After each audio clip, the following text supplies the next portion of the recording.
Welcome to the Mathematicians Studio. My name is Jane Lipton, and our guest today is the famous mathematician Pierre de Fermat. Pierre, when were you born? There seems to be some debate on the actual date, but it's sometime between October 31st and December 6, 1607. And how old were you when you died? 57. Making your date of death 1665, specifically January 12th, correct? That's correct. And what was your occupation? I was a lawyer for the Parliament of Toulouse. What was your father's name? Dominique Fermat. What did he do? He was a wealthy leather merchant in Gascony. and served 3 one-year terms as one of the 4 councils of Beaumont de Lomagne. And who was your mother? my father's beautiful cousin, Claire de Lons. How many siblings do you have? 3, 1 brother and 2 sisters. Where did you get your bachelor's degree? I attended the university at Orléans. from 1623 to 1626 and graduated with a bachelor's in civil law. It is so obvious with your body of work that you love mathematics. Why did you become a lawyer? Probably because my father wanted me to. It was more lucrative and fashionable than being a full-time mathematician. When did you become interested in math? No one really knows, but I was clearly immersed in it by the time I left college. I restored a copy of Apollonius's De Locus Planus. in 1629 and gave it to the university. Now, let's get into the math. How many math terms and phrases are named after you? Over 20, I believe. And what areas are some of your most profound contributions to math? I'd have to say contributions to number theory, analytic geometry, probability theory.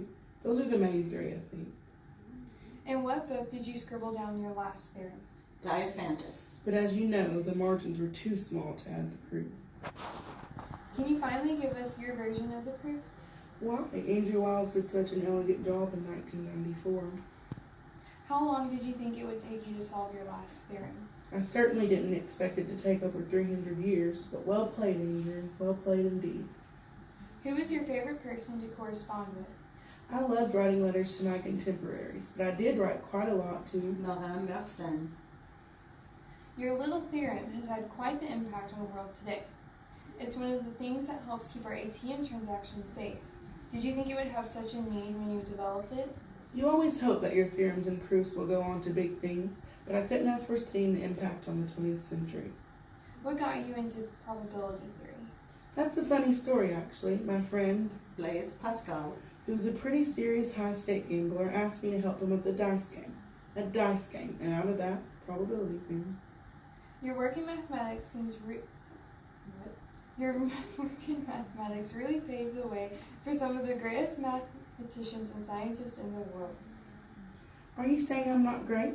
I kid. Yes, my method for determining maxima and minima and tangents for curved lines was instrumental in helping Isaac Newton and Gottfried Leibniz. develop calculus, something every high school student thanks me for.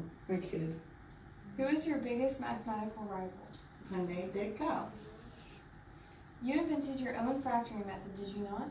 I did indeed. I also created Fermat's right triangle theorem, which again, thanks to Andrew Wiles, correlates to my most complex theorem, my so-called last theorem. You've made other significant contributions to math and science. Yes, my principle of least time, often referred to as the definition of a ray of light, which states that light travels between 2 given points along the path of the shortest time, was essential to the discovery of quantum electrodynamics. Without quantum electrodynamics, we would have no idea how particles function today. I think I can speak for the whole mathematic and scientific world when I say, Pierre, thank you for your contributions. We end each interview with the famous questionnaire originated on the Bouillon de Culture hosted by Bernard Pivon. What is your favorite word? Proved. What is your least favorite word? Unproved. What turns you on creatively, spiritually, or emotionally? Taunting my mathematician friends with my mathematical proofs, or lack thereof. What turns you off creatively, spiritually, or emotionally? Unsolved math equations. What is your favorite curse word? Terrien comme petit connard. What sound or noise do you love? Quill scratching on parchment. What sound or noise do you hate? Harps, they're everywhere. What profession other than your own would you like to have? Math professor. What profession other than your own would you not like to attempt? Fishmonger. And lastly, what would you like to hear God say when you arrive at the pearly gates? I've already heard it, but